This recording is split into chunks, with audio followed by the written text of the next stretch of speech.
And my understanding about marriage is that we are marrying to conform to the image of Christ.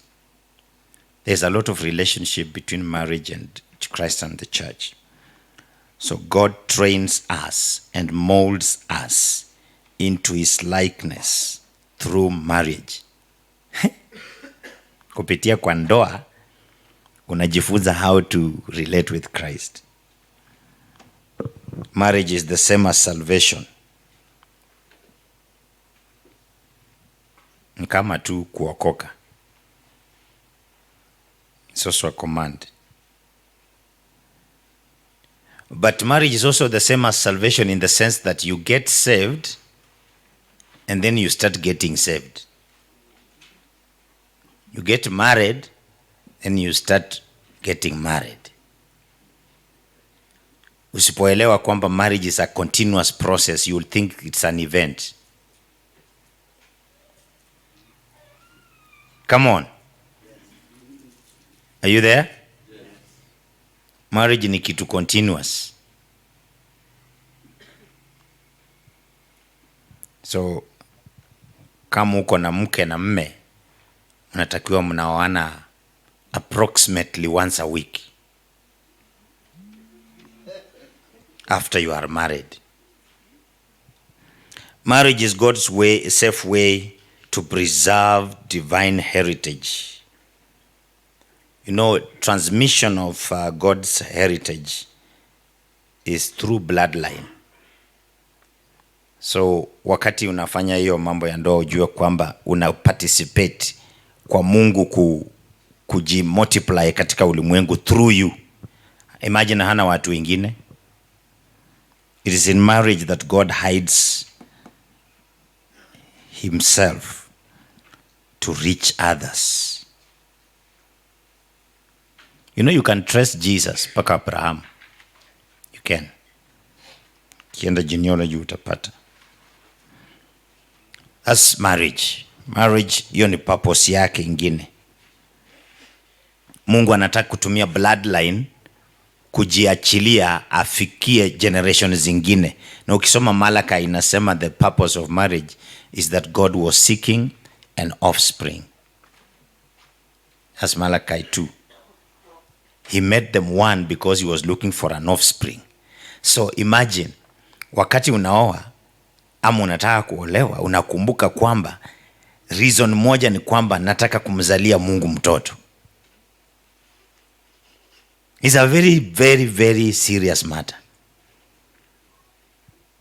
Because kuna njia tatu. Unaweza zalia wanadamu, unaweza zalia mapepo, ama uzalie Mungu. Watu wenye unaona wanafanya maovu, wanafanya vitu ya mapepo, wamezaliwa na mtu. Na mwingine alizaa bila kuwa na kusudi. Hakufikiria ati ni nini. Shtukia tu ako na watoto. Na kwa villages wanasemanga, hey, umeniletea msichana anizalie watoto. Yani kuna watoto wengine wanazaliwa wa village. Wa watu tu, wase hapo. Wanafurahia. So marriage is God's way of seeking an offspring.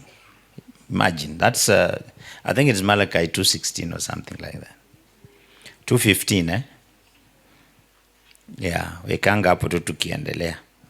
Nikikuwa slow itakuwa ngumu kumaliza. Alafu mnaandika hizi is preservation of heritage. Sasa nilisema hivyo.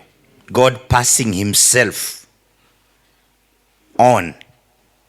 God reproducing himself. Unajua kuna njia tatu kanisa huwa inakuwa.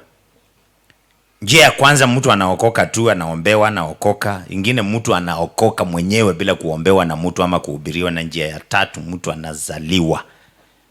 So you can be a good evangelist by having more children.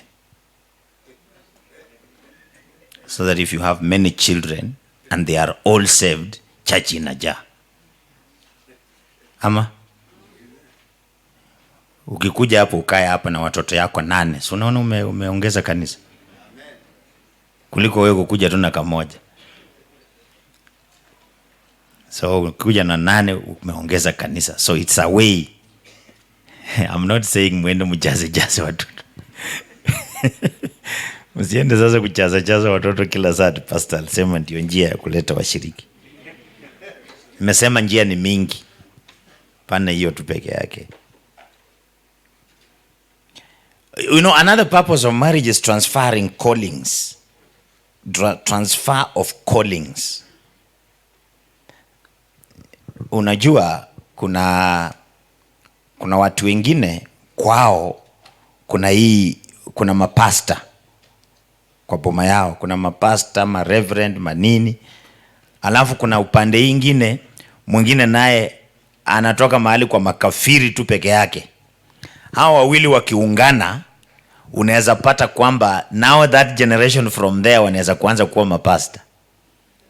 So marriage also transfers callings. That's why it's good for you to consider mtu mwenye unataka kuoa anakuja na nini. Na hiyo kukuja na nini si pesa na magari na maploti. Hapana, angalia yako kwao. Where I want to go. Is this person coming with that thing that will take me that direction? So unapatanga tu kijana mmoja amekazana tu kuoa mtu. Na hata wewe ukiwa mzazi unaangalia tu unasema huyu hakuji na kitu. Ni inasaidia sana wale ambao hawajaoa. Wale mumeoa mumechelewa. Wale hamjaoa nimewaibia siri. Marriage is for transitioning partners. Marriage is for transitioning partners. We upgrade people based on the destinies we have. You get upgraded based on the destiny of your spouse. Yani Mungu ameona wewe huyu anaenda pande hii. Sasa kama nataka waende pamoja na upgrade huyu according to the destiny of this other one. Na upgrade huyu atoshane na ule. That is why wewe kama unataka kuolewa kwa mtu fulani na uko naye kwa akili yako, jiulize, how are you upgrading yourself to reach that level? So that is where mapasta wanakoseanga kwa counseling. Badala ya kucancel mtu akuwe upgraded to fit each other, una cancel tu ati ya budget mnaundaje? How much money mnatenga pamoja pesa sijui the people just cancel people vitu natural. Na hiyo vitu natural hata isaidiangi. Watu wanakosananga na wanazijua. And they can read them in books. There's something about counseling that people have not understood. They think counseling ni psychological subject. It's a spiritual upgrade. Ya kusaidia people to be upgraded to the levels of each other. Ukitaka kuoa vizuri, unatafuta mtu mwenye anaweza kusaidia your supernatural abilities to come alive. Marriage ni kitu kama kuokoka, kubatizwa, kujazwa roho, ingine hivi tu kubwa kama worship, kama prayer. You put them in the same category. You don't separate marriage and make it look like kitu tu hapo hivi. There is a very interesting question I ask people. The first question I ask somebody akikuja kuniambia nimepata msichana ama mvulana wa kuoa. What do you think is the question I always ask me? I don't ask whether they are saved, because everybody is saved when they are getting married. Naulizanga tu, kanisa yako inaitwaje? Na pastor yako ni nani? Na mimi naanza research kwa huyo pastor. Kwa sababu kanisa yenye uko, vitu zenye wanafunza na watu wenye wanakaa hivyo ndivyo utakuwa. Marriage is a separation like a priestly duty. You got that? It is It is a separation in readiness to go beyond yourself and to serve someone else. Unaweza pata mtu anataka kuolewa na ana make ma statement kama mimi siwezi kubali mwanaume aniambie kitu,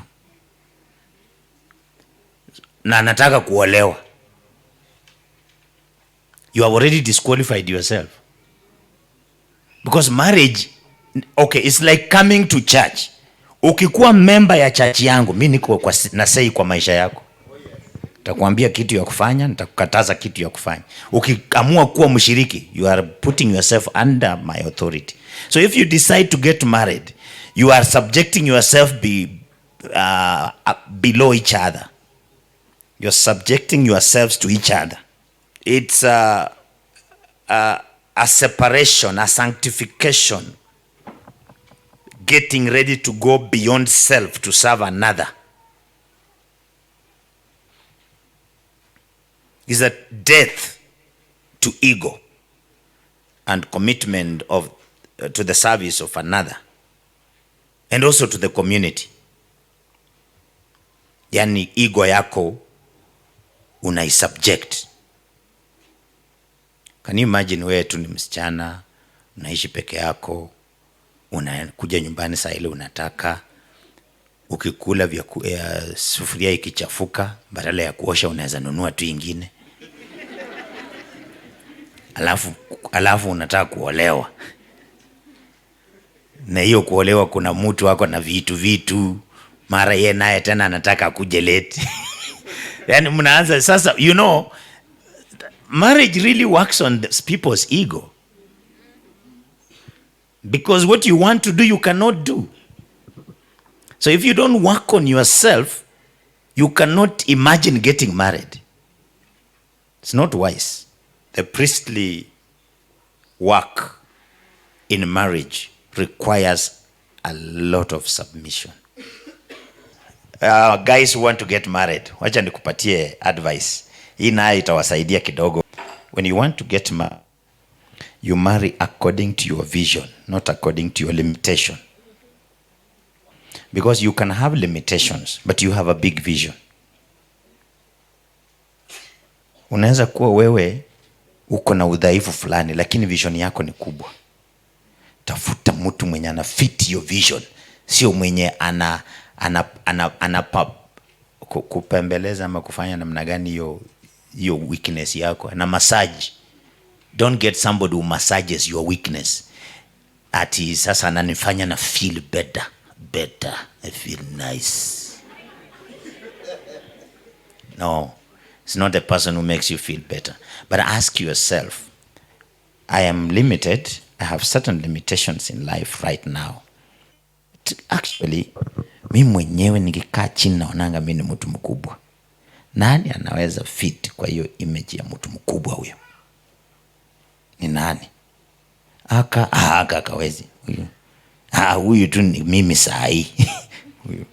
So if you don't marry based on your present, you use your future to determine your partner. So with those few remarks, so umeelewa mimi nafikiria nini kuhusu marriage?